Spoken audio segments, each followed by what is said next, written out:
पुराने समय में हजारों साल तक पैसा स्थिर रहता था। पैसा सोना या चांदी होता था जो बहुत कम मात्रा में मिलता था। इसलिए लोगों को भरोसा था कि इसकी कीमत है। हाँ, कभी कभी चालाकी भी होती थी। राजा सिक्कों के किनारों को थोड़ा काट देता था ताकि बिना किसी को पता चले थोड़ा फायदा ले सके। लेकिन फिर भी पैसा मजबूत और भरोसेमंद था।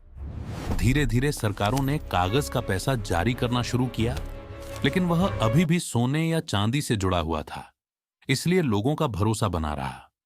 फिर समय आया 1930 के दशक का, जब दुनिया ग्रेट डिप्रेशन से बाहर निकलने की कोशिश कर रही थी।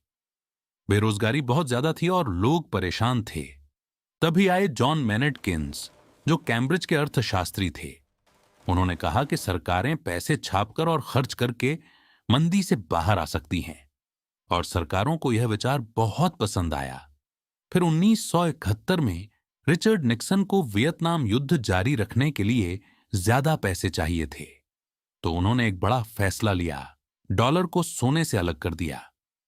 इस फैसले को निक्सन शॉक कहा जाता है, जिसने पूरी दुनिया की आर्थिक व्यवस्था बदल दी।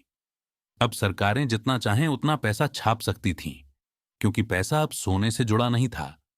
लेकिन इसका असर यह हुआ कि धीरे धीरे महंगाई बढ़ने लगी और पैसों की कीमत कम होने लगी। जब भी सरकार नया पैसा बनाती है और बाजार में डालती है, तो पुराने पैसों की कीमत कम हो जाती है। इसका मतलब है कि हम जो मेहनत, समय और ऊर्जा लगाकर पैसा कमाते हैं, उसकी असली कीमत धीरे धीरे घटती जाती है। हमें पहले जितनी चीजें खरीदने के लिए अब ज्यादा काम करना पड़ता है, यानी आर्थिक स्थिरता पाना और मुश्किल हो जाता है। 1971 के बाद हर अमेरिकी राष्ट्रपति ने इसी सिस्टम को आगे बढ़ाया। Ford, Carter, Reagan, Bush, Clinton, फिर बुश, ओबामा, ट्रंप और अब बाइडेन।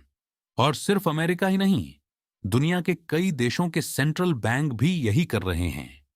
बिना मेहनत, ऊर्जा या असली मूल्य के पीछे पैसा बनाना। आप Venezuela, Zimbabwe, Lebanon, Turkey, Argentina जैसे देशों को देख सकते हैं, जहां लोग भारी महंगाई, हाइपर इन्फ्लेशन का सामना कर रहे हैं। अब सवाल है, यह सब कैसे खत्म होगा? कोई नहीं जानता, क्योंकि हमारे पास भविष्य देखने का कोई तरीका नहीं है। लेकिन संभव है कि लोग फिर से किसी स्थिर पैसे की ओर लौटें, जैसे 3000 साल पहले सोना अपनाया गया था। और इस बार यह नया सिस्टम डिजिटल हो सकता है, जिसे दुनिया बिटकॉइन के नाम से जानती है।